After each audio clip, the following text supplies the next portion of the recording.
Nobody likes cash calls, but there is a way to execute the flawless cash flow. And in fact, there are 7 steps, which we're going to do a deep dive in this episode. And step number 1 actually starts weeks, if not months, prior to the cash call, and that has to do with communication with investors. Step number 2 is best practices to not issue a cash call in the first place whenever possible. Step 3 is reviewing the specifics of the operating agreement as we go through the most common examples you might find in the operating agreement. Step 4 is issuing the proper corporate resolutions before you do the cash call. Step 5 is communicating with the investors before officially issuing the cash call. Step 6 is properly issuing the notice of the cash call. And number 7 is assessing the results of the cash call and determine the next sessions. Today's giveaway is a free 30-minute coaching call with me, yours truly. Here's how you can win. 1, leave a comment below within 24 hours of this video dropping. Number 2, subscribe to the channel. And number 3, turn on the notifications. And if you win, we'll notify you in the comments. Let's get to the show. All right, well, the step number 1 for executing the flawless cash call actually starts weeks, if not months, before the actual cash call. Right? This is something that we've been talking about quite a bit, but you want to be, if things aren't going well, which is probably what's happening if we're talking about a cash call, right? We're not talking about well, even if it's an unexpected expense, things aren't going well, and you should be doubling or tripling down your communication with your investors, right? This is not something that should be suddenly sprung on your investors at the last minute. We talked about this. I talk about this a lot with Ken McElroy, because Kenny said this a long time ago, where, hey, if things aren't going well, this is not the time for you to stick your head in the sand. This is the time for you to double, triple, quadruple down on your communication. So if you've been communicating once a quarter on your reports, start communicating monthly, weekly, and daily, maybe if it warrants that. But you just don't want to have your investors be surprised. It's probably the easiest way to get through this. And so when the time arrives and you made the decision that we actually have to do a cash call, it shouldn't be a surprise to your investors. That's kind of the first step that you want to execute. Step number 2 is going to be trying not to do a cash call in the first place. Many of the top, I would say, not the top syndicators, but probably I think the best syndicators do everything in their power not to do a cash call right off the bat. And so generally that looks like the sponsors trying to contribute as much, or if not all, of the capital call first before they go to the investors. Now, this may not be a legal requirement, and I'll get to that in a second, but certainly best practices. Generally speaking, cash calls follow an initial attempt for the sponsors to plug the hole, at least for a month or 2. Hopefully things will get better. And if they don't, then they go to their investors and say, look, we tried to do it on our own. We made a loan to the company. It's still insufficient. And so we need to do a cash call. So best practice, in my opinion, is for the sponsors to do everything in their power first to come up with the cash call on their own, sort of their own liquidity, before going to the investors. Step number 3 of executing the flawless cash call has to be reviewing the specific provisions of the operating agreement. Or if it's a partnership, your limited partnership agreement. I get asked all the time, hey, how do I do a cash call? What do I need to do? What steps do I need to follow?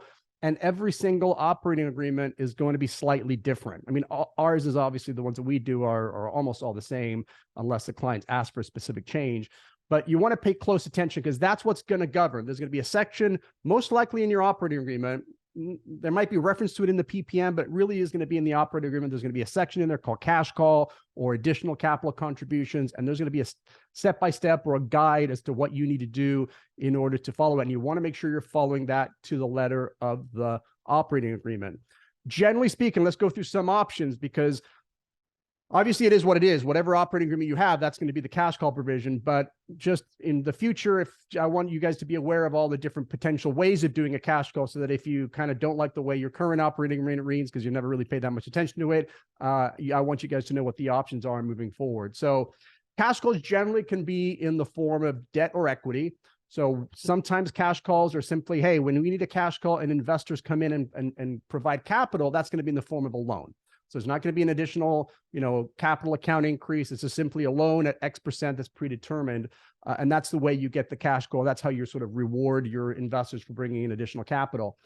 The other one is equity, which is probably the most common. I mean, I think the ones that we do are all equity infusions. And so what tends to happen is, let's give an example here. Let's say you've got a $500,000 hold that you need to plug. And let's just say for, I don't know, just say there's 10 investors in there, everybody put in 50 grand or something. So if it's an equity infusion, then everybody who contributes an additional, let's say $50,000, let's say that's the cash call that everybody has to bring in, their capital account's going to go up by $50,000. And so if everybody contributes the 500,000, everybody's going to have an increase in their capital account. If everybody contributes the correct amount, there shouldn't be any change in the percentage ownership because everybody's contributed. But what happens always, I don't think I've ever seen, unless it's a very small amount of investors, generally speaking, if you're looking at syndicators who, where you have 10, 15, 20, 40, 80 investors, there's always a few people or maybe a lot of people that either don't have the ability to make the cash call or just don't want to do the cash call. They just feel like, hey, I don't want to throw, in their opinions, good money after bad, so they refuse to do the cash call.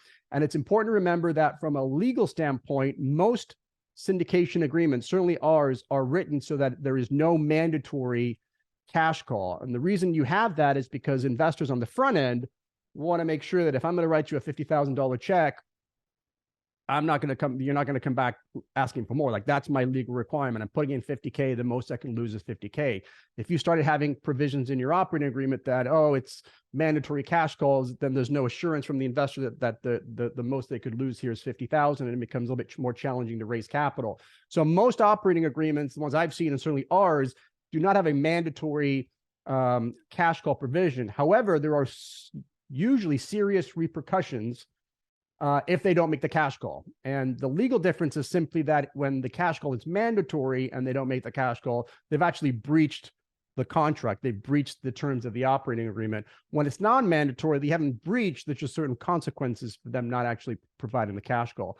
And the consequences are usually one of two scenarios, or maybe both. And I think in ours, we have a separate provision, but there's two options. One is simply that if somebody does not provide the cash call, then another member, so let's go back to my example. You got a $500,000 cash call. Everybody needs to put in 50K. Two people decide not to. So you've only got 400K. You're 100K short. Their provisions typically allow for other members to come up and step up and put additional capital more than everybody else. But in exchange for that, not only will their capital accounts go up, but the percentage ownership will then be adjusted to account for that. So if I'm putting in $100,000 versus everybody else putting $50,000, then my ownership percentage is going to go from 10% to whatever the math is, 12%, 13%. So there's actually a dilution of the non-contributing member because they own 10% before the cash call. They didn't make it. Now they're going to own 8 or 7 or 6 or whatever, right? Generally, if the member's going to make the cash call, the dilution isn't that big. The major dilution happens a little bit further down the road, which I'll get to in a second. The other option that you might see is, instead of having it as an additional sort of equity infusion in the form of percentage interest, it might just be a loan. So there are provisions in the operating agreement where the member, again, let's say you've got two people that don't want to make the cash call. That means you're 100K short. Mauricio is one of the members. I can come in and sort of front or loan you the $100,000 or the $50,000, and I basically have a lien on your shares, right, of the non-contributing shares, so that if there's cash flow in the future, or if you end up selling the property and there's cash flow, then before the distributions go to that non-contributing member, they're going to come to me to pay off my loan and, of course, my interest, which is usually as punitive as legally possible. So it's going to have some language where the interest rate is going to be 15, 16, 18%, or whatever the maximum is allowed by law. So in that case, you don't actually get a sort of a direct dilution, but in essence, it's kind of like a charging order. If you think of it from an asset protection point, somebody's loaning the non-contributing member the 50K and they're putting a lien on the shares. So from now on, every dollar that was supposed to go to that member is going to get diverted to the person making the loan until that loan gets paid off plus interest. Now, if that is still short, the manager always has, if you haven't already from step number one, if the manager hasn't come in and given a loan of some sort, then the manager obviously has the right to step in as well and fill that gap. And the same rules would apply there that have a lien on the shares. But where it gets really, I'll say the right word, where it gets uncomfortable is when you've gone through all these provisions and you're still short, right? And at that point, the manager has to make a decision, and it's in the operating agreement that's in the best interest of the investors in the company, but they've got to make a decision, and they've got to find the capital somewhere, because if you don't find the capital, then you could lose the property, right? Your debt coverage ratio may go down, the lender may foreclose, it's pretty dire consequences depending on the situation. So you're going to have to go to the markets. Right, you're going to have to go to third parties and either get a third party loan from a private equity group, which is typically what I see, or you may have to try and sell additional equity. And that's where the dilution really happens, because if you're trying to sell another round of equity to a private equity group or maybe just a couple of other investors, the terms aren't going to be great, right? They're not going to be buying, let's say the shares were valued at $50,000 at the beginning of the deal. That nobody's going to come in and pay $50,000 for those shares. They might pay $25,000 or $10,000. And so that's where the dilution really kicks in. So somebody decides not to make their capital contribution, and the manager now is forced to go to a third party, private equity group, other investors. Then what's going to happen is that my 10% interest may go down to 5, 4, 3, 2, because at that point, the manager has to secure the funding at basically whatever cost necessary.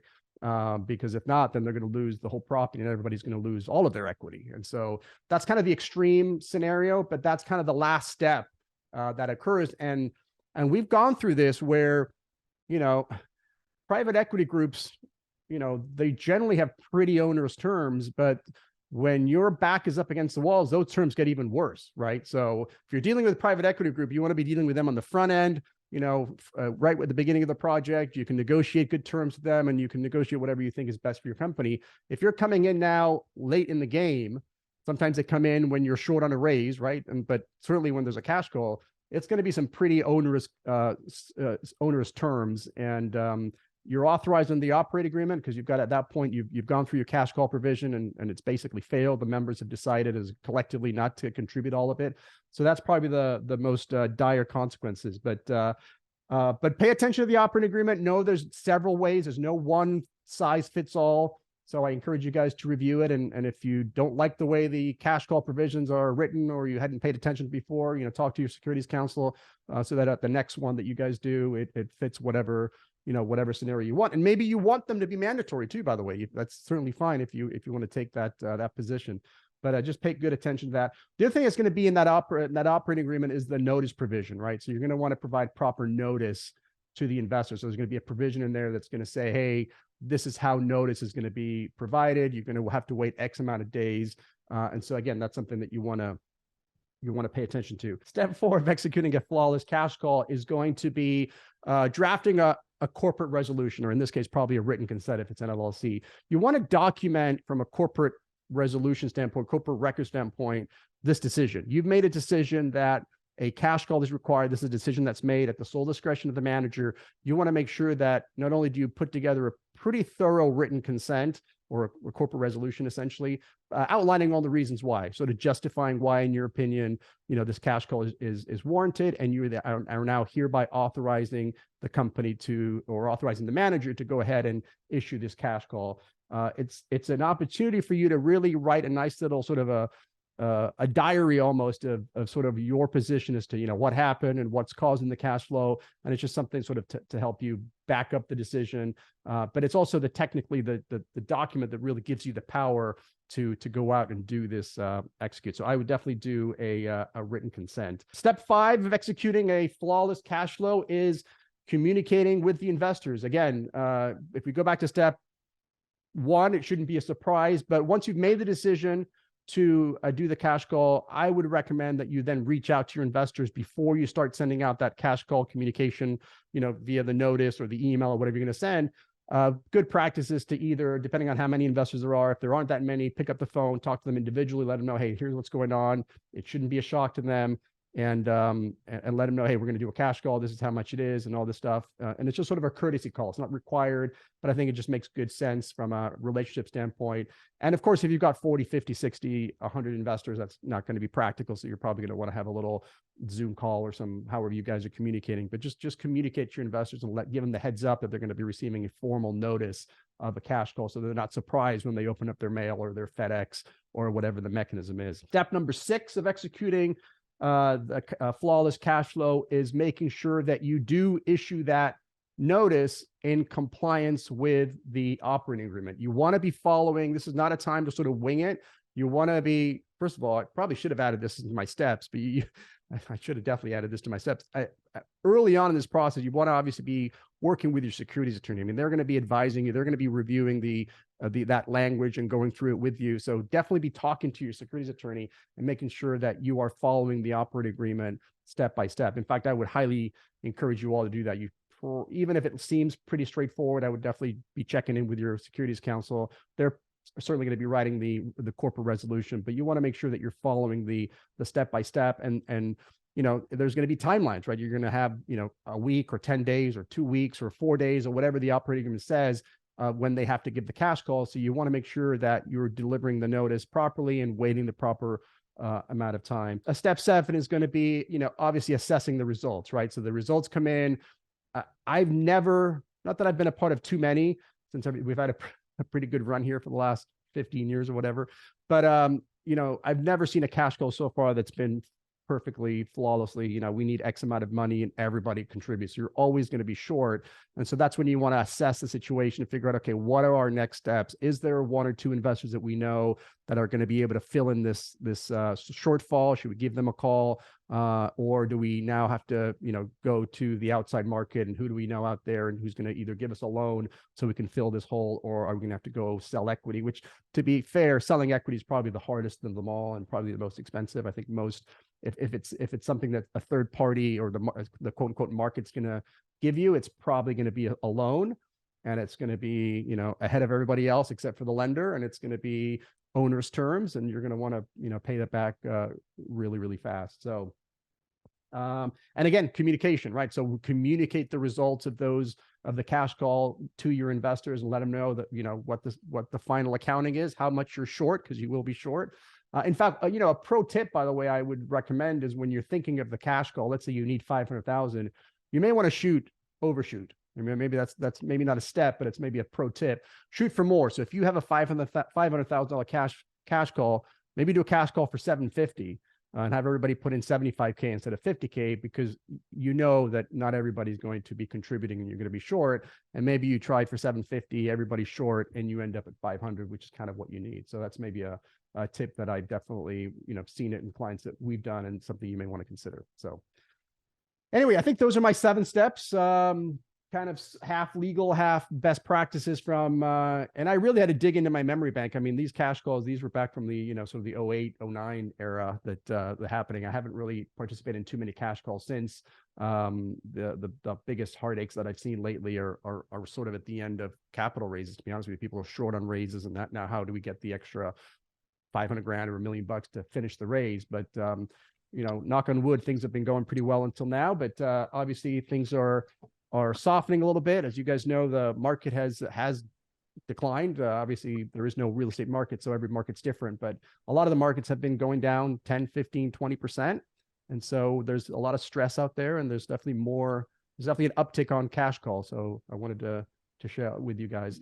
I'm sure there's a bunch of questions, or if there's any questions, feel free to drop them in the chat, and we'll go through them one by one. So I did submit a question when I registered for the Zoom about the decision tree for syndicators and deciding whether or not to even do a cash call.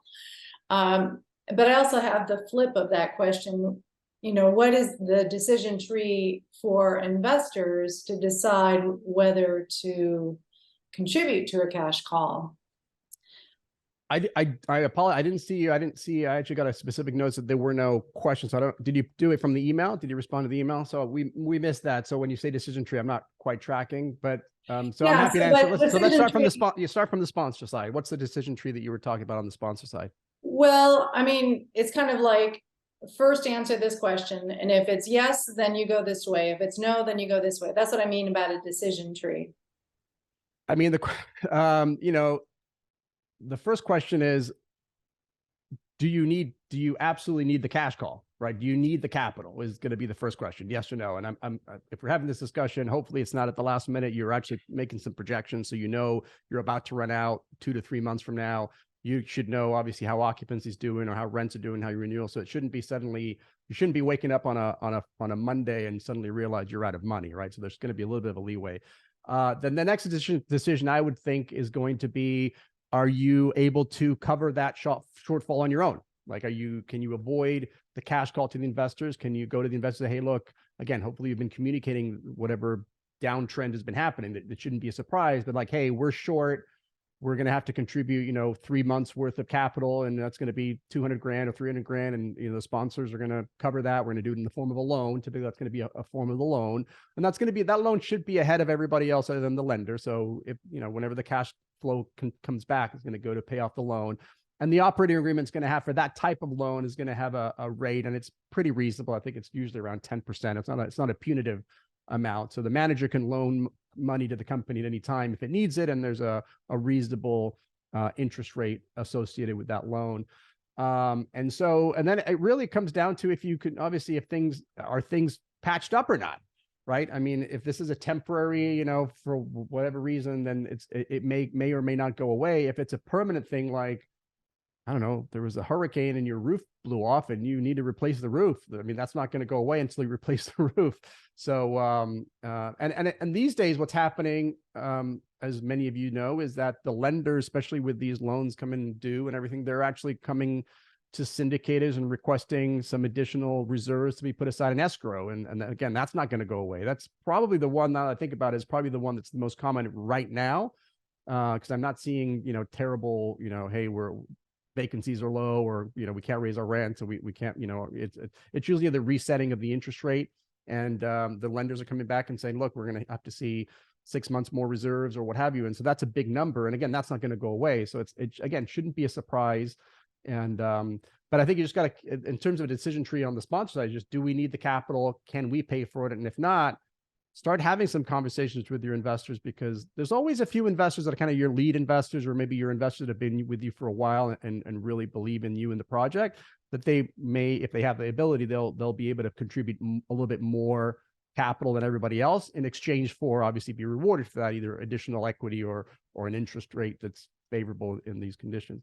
And from a passive investor, that really is just a business decision, right? It's like, do you believe that this cash call is going to solve whatever problem? And I think it just depends on the issue. I mean, if the issue is there's a hurricane and the roof blew off and we need $500,000, it's probably more than that, but we need X amount to fix the roof. Well, I know that once we fix the roof, we're back to where we are, no problem. But if it's something more serious, like, there's a huge recession and occupancy levels have dropped down, and if we don't get this money, we may lose the property anyway. That's a business decision that the investors need to make, whether they think it's worth putting more, the term good money after bad, or is it good money after good? So it's a tough question to do a matrix on that, but it's very fact dependent. Dave and Cindy, if a cash call is necessary, is that grounds for replacing the manager? Ooh, good question. If a cash call is necessary, is that grounds for replacing the manager? We are invested in a deal where the manager neglected to purchase an interest rate cap, a huge issue, as the property is possibly moving into foreclosure. So those are two separate questions, really, or two separate analysis. If a cash call is necessary, that does not mean at all that the manager has breached his fiduciary responsibility, has breached the contract, is engaged in negligence. Again, my example of the roof, if there's a hurricane, right, that came through and ripped off the roof, and the insurance only covers XYZ, and so that's not, it doesn't necessarily mean that something went wrong. Look at 2008. A lot of times, if the market suddenly turns unexpected and nobody predicted it, and we've got a little bit of a banking crisis, and you can argue all you want whether this was foreseeable or not. I mean, a reasonable, prudent manager, I don't think that'll be an issue. However, your second question is different. If you think that there's the cash call is a result of some neglect from the manager, then of course that would be not of course. Again, you got to look at the operating agreement. What are the grounds for removing a manager? So again, each operating agreement is going to be different. Most of the time, if you grossly, usually the legal terms are if you grossly neglect or you recklessly neglect, these are two legal concepts, then that might be grounds for removing the manager.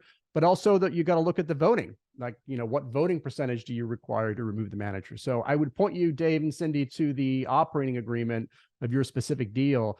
Again, that's almost always the default answer from an attorney is, well, what does the contract say? What does the agreement say? Because you entered into an agreement with the manager and you agreed that, these are the terms. And in our operating agreements, I'll be honest, I mean, there are very limited circumstances where you can remove the manager. And even if there are circumstances you can remove the manager, I make it very difficult for somebody to remove the manager. Not impossible, but very difficult. And there's some agreements out there that have really no provision, especially on limited partnership agreements, where you're going to have to go to court to basically remove the manager because there's nothing in the operating agreement that would actually, allow you to do that. So, but you just have to look at the actual thing. But a cash call per se, just the act of doing a cash call doesn't mean that the manager has done anything wrong. Andrea, we are wondering what we can do. I think this is a non-cash call question, but which is great. We are wondering what we can do as a GP that has most of its duties at the beginning or the end of the life of the syndication. We are investing in real estate so that we can have location freedom.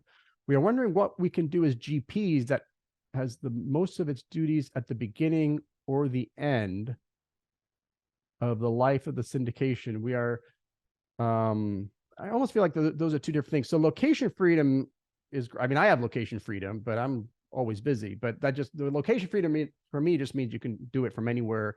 So obviously you're not going to be in charge of boots on the ground, visiting the property if you're looking for location freedom and you want to go to, work from Australia or something, or spend 3 months in Italy or something, which is great. But there's still a lot of stuff you can do. You obviously can participate in the meetings, you can make decisions. So it's going to be the physical part. I think that the troubling thing for me that always comes into my head is,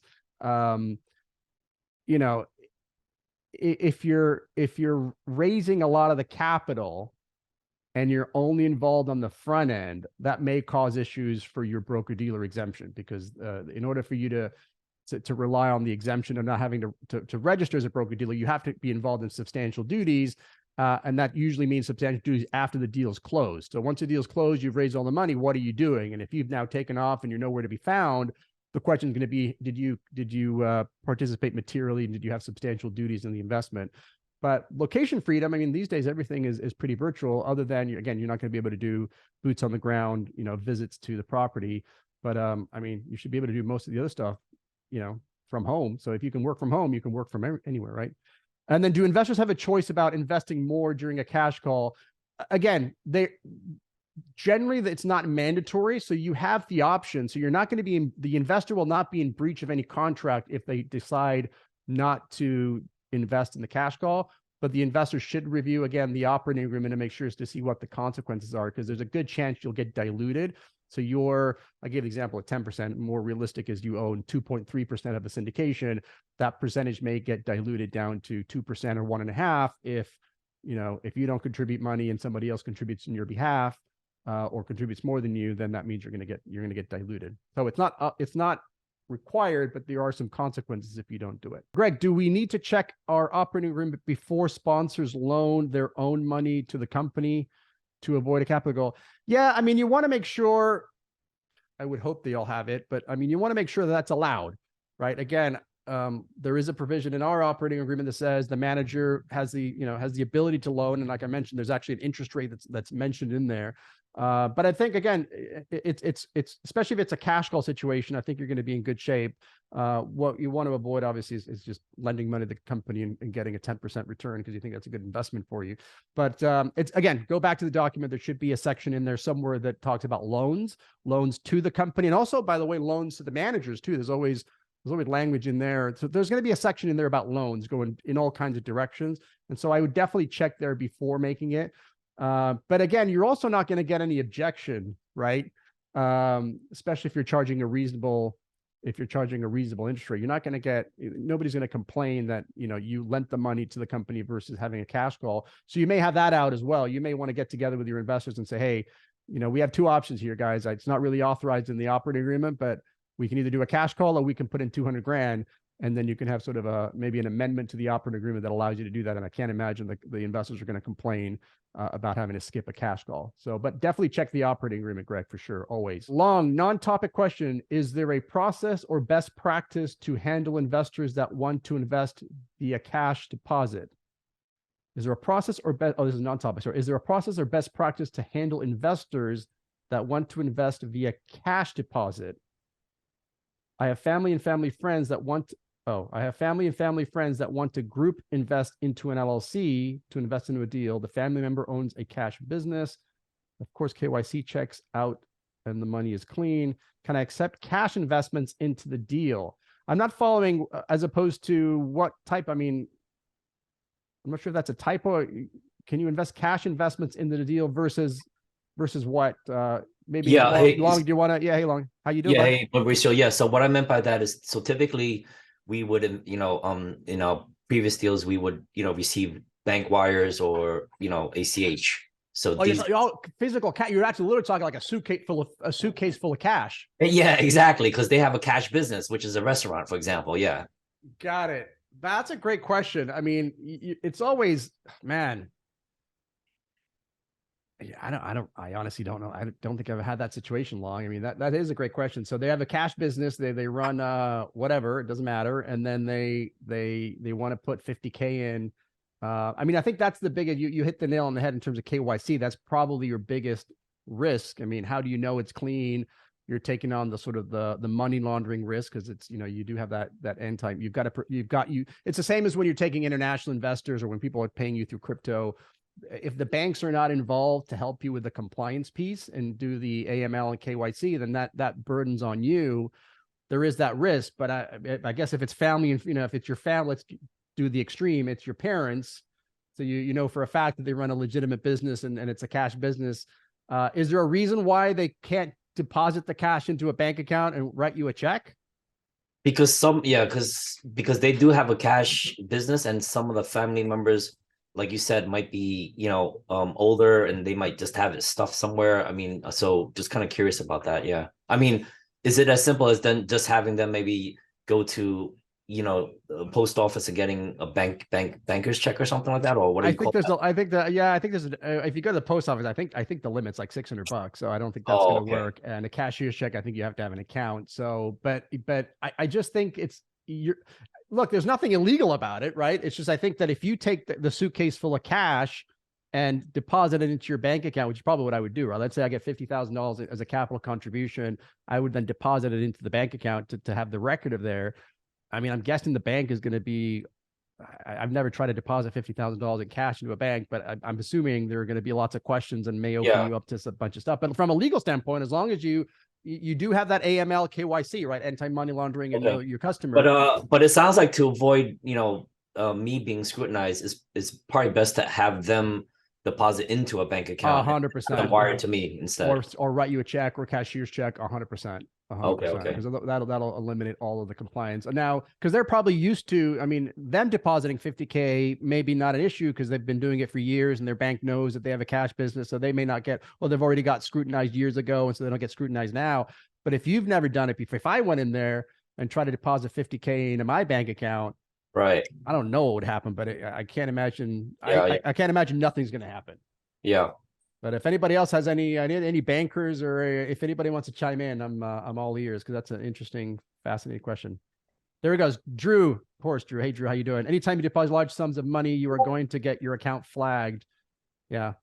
And I know that obviously anything over 10 grand gets reported, and even if you stack it. So whether it gets flagged, if that results in a phone call or a letter, or maybe, I think the biggest risk, to your point, Drew, might be that they just put a freeze on it, right? And it might just be a hold on it for 2 weeks or something, which may impact. I've had those nightmare scenarios again with international money. I've told the story before where I've got it's sort of an anecdotal story, but when a client come in and somebody wired $5 million for, I think the close is on Monday, and they wired it in on Friday.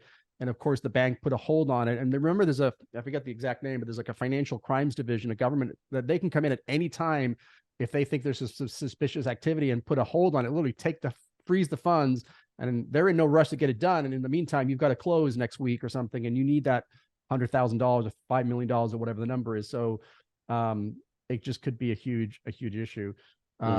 If it's possible, for your sake, it's just the cleanest would be for them to put in a bank account, get you a cashier's check or a regular check. That's fine. But the risk, I think there's just a lot of potential risks, even though, or if nothing else, just headaches and delays, even though it's all legit. All right. Thank you. Yeah, of course. Maurice, can I share something? Yeah, go ahead. I remember years ago, I had a bank told me, there is this man from China. He brought 2 suitcases of the money to buy the property in Canada. So the bank said that the bank just worry about the money laundering. So ask the person to put the money into the bank account, go through the process before they will do all the paperwork, because you have to protect yourself. Yeah. And that's a good point, just because I'm kind of I mean, again, just full disclosure, I haven't gone through this experience before, but again, the bank has a KYC requirement, and you may know or be good with the fact that this cash is good, but they don't know that. And so they still will probably want to go through their, AML processes. And again, I just think it's a huge hassle on your part that it's much less. I think it's just, if they don't want to put, and I know it's your family, but if it was like a third party investor who didn't want to do that, that would almost be a red flag at that point. Like, well, why don't you just go deposit it? It's so much easy. What's going on? So, but yeah, I appreciate that, Tracy. Thank you. Jared thinks it's Homeland Security.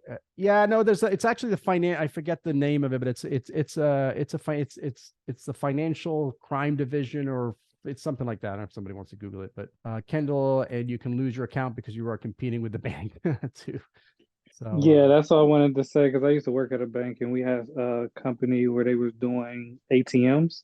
Yeah. And the bank does ATMs, and they don't like anybody that deals with money services. So I worked at PNC, and they closed accounts down because people was competing with the bank doing money orders and ATMs. So they flag it, and they may hold it for a month or two just to research it. And yeah, it could be a big old headache, especially if you never had that much in your account and then you're trying to deposit and then transfer. It can be a big flag. Awesome. Thanks, Kendall. And Drew mentioned here, I agree. Drew says that, you guys ran into KYC regarding a simple distribution to investors for $200K, had to switch to a bank that our 3P property manager worked with. Yeah, the regulations are super onerous and strict and long. I think the bottom line is, buddy, you got to just have them put them in a bank and write you a cashier's check or something. I think that's probably the best for you. Third-party property manager. Thanks, Drew. Dave, question about 506B. By the way, I was going to do a 506C. I am going to do, Dave's got a question about this, but I'm going to do a deep dive, a 506B, 506C, mother of all deep dives. And I was going to do that last Wednesday, and I was sick. Tomorrow, I'm actually leaving for Dallas, so can't do it tomorrow. So one of these days, if it's not next week, the week after, I'm going to do a deep dive on I'm going to go straight to YouTube Live and spend a couple hours, I think, just doing a mega dive into the BNC. But Dave, you have a question about accepting investors for a 506B. Yeah, you want to just unmute yourself and just ask away? Yeah, thanks for taking the question there, Mauricio. Yeah. Appreciate it. So the scenario is this: in the middle of an equity raise there for a 506B, you get introduced to an accredited investor. So obviously there's not a substantive relationship, right? Now, since it's a 506B, would that new investor that you just met or got introduced to be eligible to invest in your project there, or would they have to wait until at least a 2-call rule or maybe a more substantive relationship? Yeah, let me just answer the second one. There is no 2-call rule or 3-touch rule or 30 days. Yeah. So you want to go through those 8 steps that we've talked about in order to establish if you're going to go that route. Look, this isn't black and white. I know there's a difference of opinion on this. My take on this is that the SEC is very clear that having a pre-existing substantive relationship is one of the ways, but not the exclusive way, that you can show that you did not advertise or generally solicit. So the rule itself doesn't say anything about pre-existing relationship. The rule says you cannot generally solicit or advertise, right? And so if you have a pre-existing or establish a pre-existing something related, that's kind of like your defense. That's how you show that you did not generally solicit or advertise. But if if one of your investors decides to invite one of his family members or friends to a webinar that you're putting together, or just makes an introduction, in my opinion, like if they say, hey, you should talk to Dave here. He's got a deal. I'm invested. I think he's a great guy. Go talk to him.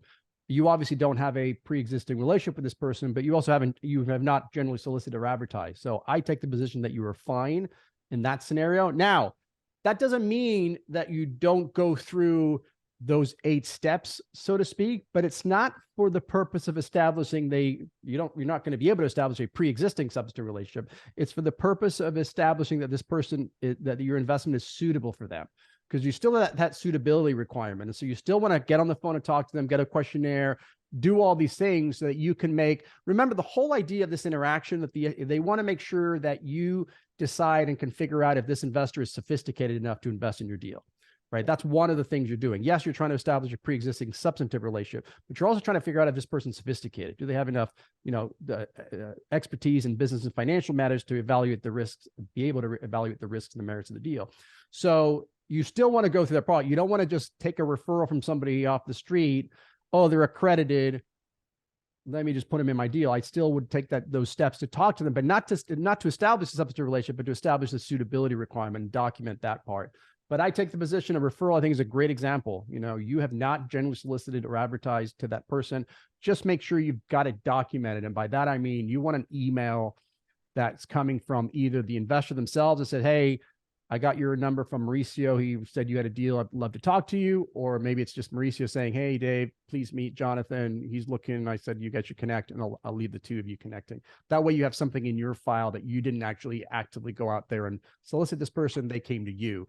And I think as long as that happens, I'm comfortable that if you, I mean, it's straight from the SEC's mouth. I mean, it's not like I'm making this stuff up. There's the SEC, and I might do a couple episodes since I'm running out of some topics here.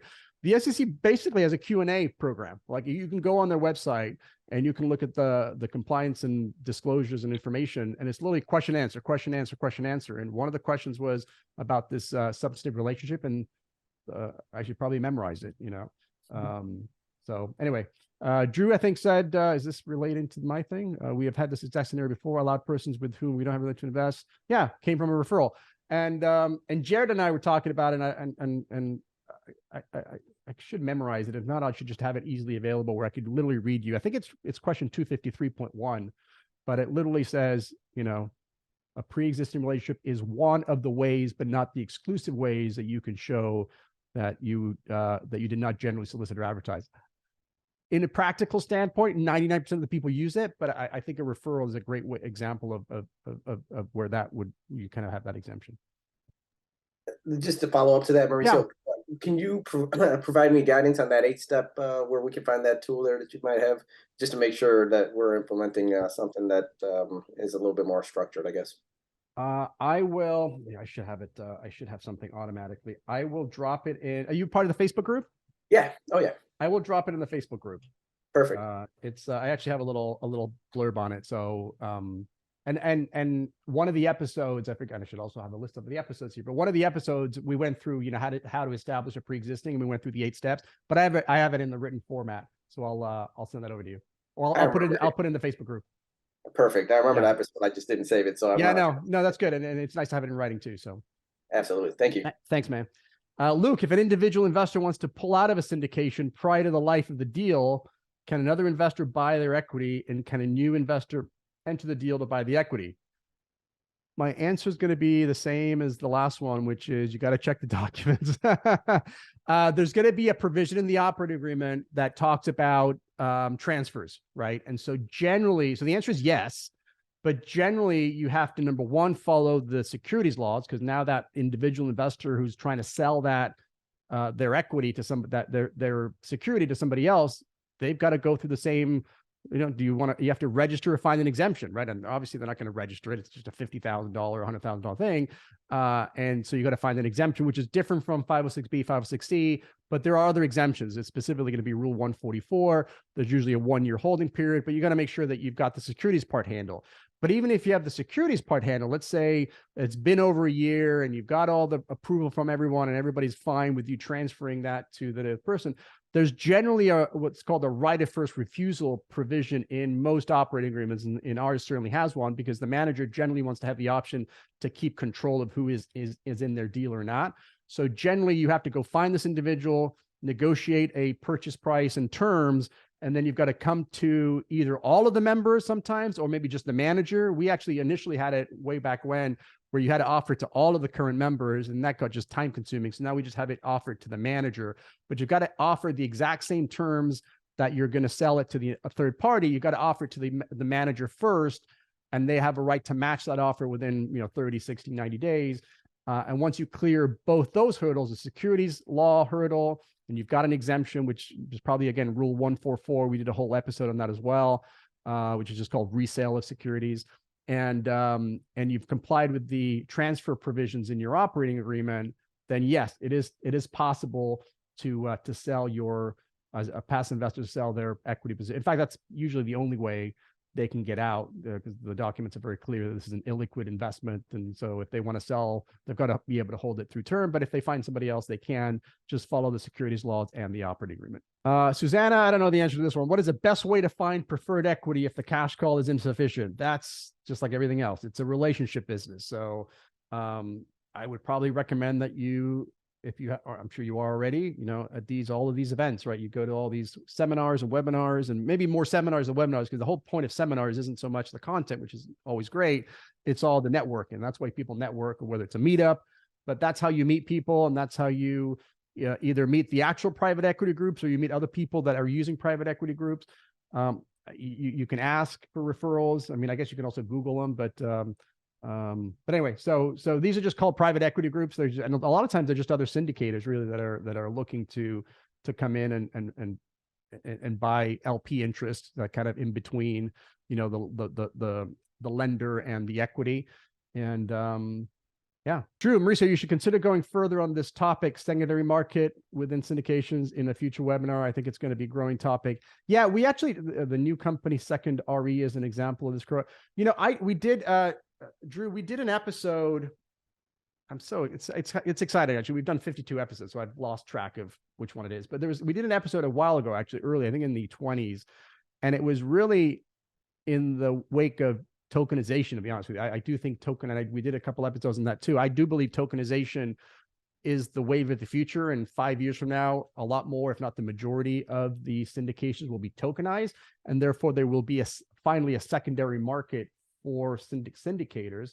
And therefore these rules that nobody talks about, because nobody does them, whether it's Rule 144 or if they're private resales, but this topic of resales, and Drew, it may warrant a follow-up to that one, because I think it was very broad, sort of like basic, the basics of secondary markets, but maybe we'll do a follow-up even further, because I agree, it is becoming more and more of a growing topic. So great idea, Drew. Thank you. Susan, can you answer questions, limited partner questions on PPMs that you've done? Can you answer questions, limited partners questions on PPMs that you've done? Susan, you want to follow up on that one? Yeah, so you've been hired by a would-be syndicator to do the PPM. So that syndicator is your client. But, in the real estate guys world, plenty of people who are both LPs and GPs. Yeah. Like, are you willing to answer questions of people who did not hire you? I mean, they're limited partners. But we're in a syndication that I know for a fact you wrote the PPM, and I have questions about it. So the way I would do that is and I don't know if every firm does this, but one of our services that we provide is to speak with our clients' investors if they have legal questions. So that's something I would probably arrange with the syndicator. So if it's a syndicator that we've done the deal for, then they have that option of, scheduling a call with us and, with the three of us or whatever. Obviously we can't advise the limited part of the investor, because obviously we've got our clients, and in full honesty, we have a responsibility, a fiduciary responsibility, an attorney-client so we're acting in the best interest of the syndicator in that scenario. Where we probably would have to be careful about is if because most syndicators are also LPs. So there are scenarios where we have, the clients are both syndicators, then we may have a conflict. And so at that point, we've got to be super careful about that. But if it's just the LP, I would go through the route of the syndicator and say, hey, we've got a legal question about this. Can we schedule a call? And depending on what package they have, it might not know if it'll be an additional charge for that on their end, or if it's part of their package, depends on what they did. But I would go that route. In our case, it's more of an interpretation, like, what does this mean? Yeah. So, I mean, but I would go through the syndicator for sure. Andrea, I'm an LP in a deal, and the GP said they are not able to pay distributions. That happens. They said it will continue to accrue interest annually. Continue to accrue. I'm not sure that is required, but okay. Does that mean I am going to get a big check at some point down the line? Look, again, check the documents, but generally speaking, the documents are written where the manager has a lot of discretion. I mean, if they feel, because if you look at, not to get too technical, but if you look at the definition of sort of net cash flow, for example, or cash flow that's available for distribution, it takes out reserves. right? So the manager, if they feel like, hey, in my example of the roof's we're gonna need to fix this roof next year or 2 years from now, or there's this big expense coming, the manager has the right to say, hey, we're not going to make distributions and we're going to pile up all reserves.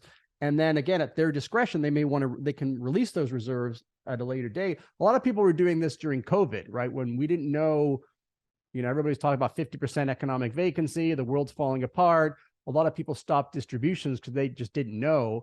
And they stopped them for, some did it for a year, some did it for 6 months. And at some point, those reserves just continued to accumulate. Now, one thing I will say, Andrea, maybe this was your question. One of the things to keep in mind, and now I'm really talking about to sponsors, is that from a tax perspective, remember that the investors are going to get taxed on the profits, whether they get distributed or not. So we have a provision in the operating agreement that says there's a minimum distribution to be made to at least cover the tax burden, because otherwise they're going to get a phantom tax thing. They should have gotten a $10,000 distribution. I may have to pay $2,000 in taxes, but you decided to keep my $10,000 in reserves, which is fine. But now I got a $2,000 bill anyway, because my K1 is going to show that profit of 10,000, even though it wasn't distributed. So ours has a minimum distribution, and of course it's not super accurate because we just, everybody has a different tax rate, but we use, I think, 35%. But that's the only consideration. So again, look at the operating agreement. So there may be some minimum distribution required, but it's definitely within the purview of the manager they have full control over that reserve number. And does it mean you're going to get it back? Yeah, if it doesn't get spent, it's your money, right? Just because the money didn't get distributed to you, it just sits in the reserves, and that reserve account keeps going up. And so at some point, that reserve money is either going to get spent on whatever they thought needed to get spent on, or it's going to be returned to you either in the form of a distribution during the quarterly distributions, or if they sell the property, it would just get paid back at the sale. But it's your money. They're just holding it because they believe, they have to be acting in, reasonably and in the best interest of the company, that they think that they may need that, or there's some uncertainty that they don't want to do a cash flow in the future. So let's keep these in reserve so we don't have to do a cash call. I just have a question, because you said that, let's say, according to the PPM operating agreement, that they will pay the distribution every year, but because of the current economic weather, they want to keep more money in the account to cater for any unforeseeable circumstances, and then we don't get the distribution in the year. Does it report on the K1? Because I don't receive the money. Doesn't matter. Or you are basing on the accrual, like the interest. Yeah, interest is accrual. Yeah. Not just interest. Like I'm not a tax professional, but if you're a member of an LLC or a partner in a limited partnership, you get taxed on the profits of that LLC. That gets passed on to you, whether the money gets distributed or not. So the K1 will show the profit, even though you didn't actually get cash in your pocket. Remember, cash flow, actual dollars or currency units in your pocket, does not match necessarily the K1. Just think of your losses, right? You could take your bonus depreciation. It could look like you lost a bunch of money, but in reality, you got that cash. This is kind of the reverse. This is where you didn't get the cash in your pocket, but it actually shows up as a profit. So yes, it is absolutely. But I don't mind that, because rather than the kid all the years, let's say the kid until 3 years later, I receive the big money, I will tax higher. If I don't have the bonus depreciation, other thing, you understand? Because you're going to pay taxes on the year that the income was earned. Okay. Again, I'm not a tax professional, but if you were supposed to get $50,000 this year and they didn't pay it, and you now they didn't pay you the cash, you're still going to get a K1 that shows that $50,000 profit, and you're going to have to pay taxes or put that on your tax return this year for the current year. If they then distribute the money next year, that's not going to be a taxable event next year, because you've already had to address the taxes the year before. So the actual cash money, based on the accrual accounting. Yeah. I understand now. Yeah. All right. Anyone else here? Let me just make sure I didn't miss anything. I think we're good. So appreciate you guys. We'll be back next Tuesday for sure. Go have dinner. Thanks, Andrea. I'll be back next Tuesday. And if you've got any suggestions of topics or anything, feel free to drop them in the Facebook group. It's mauriciorauld.com/FB group. And if I don't see you next week, I'll hopefully see you in the Facebook group. Thanks, everyone. Thanks, Mauricio.